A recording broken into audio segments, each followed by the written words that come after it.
Welcome to our channel. Today we how to set up Shelly Smart Relays with Home Assistant step by step clearly. Begin by ensuring your Shelly Smart Relays are powered on and connected to your Wi-Fi network. Open your Home Assistant dashboard in a web browser. Navigate to the Configuration tab located in the sidebar. Select Integrations from the Configuration options. Click on the plus button to add a new integration. In the search bar, type Shelly and select the Shelly integration from the list. Home Assistant will begin searching for your connected Shelly devices. Once detected, select each relay you wish to add to Home Assistant. Follow any on-screen instructions to complete the integration setup. After adding the devices, navigate back to the Home Assistant dashboard.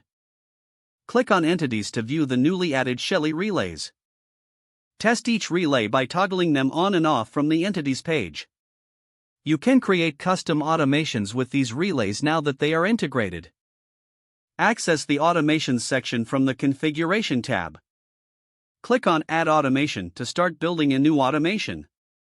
Choose triggers based on the conditions you'd like to set for your relays. Define actions to control the relay based on the specified triggers.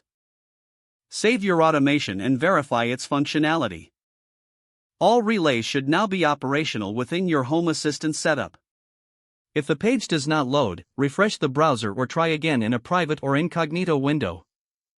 Make sure you are using the correct email address, then retype it carefully to avoid small typos.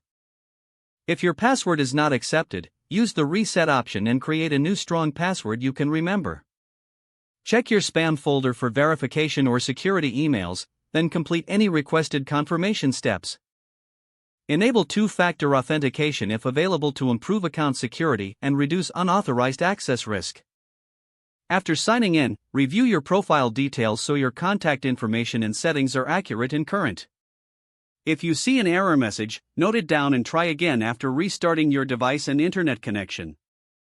Log out when you finish, especially on shared devices, to keep your account and payment information secure. If the page does not load, refresh the browser or try again in a private or incognito window. Don't forget to like this video and subscribe to our channel for more step-by-step tech guides.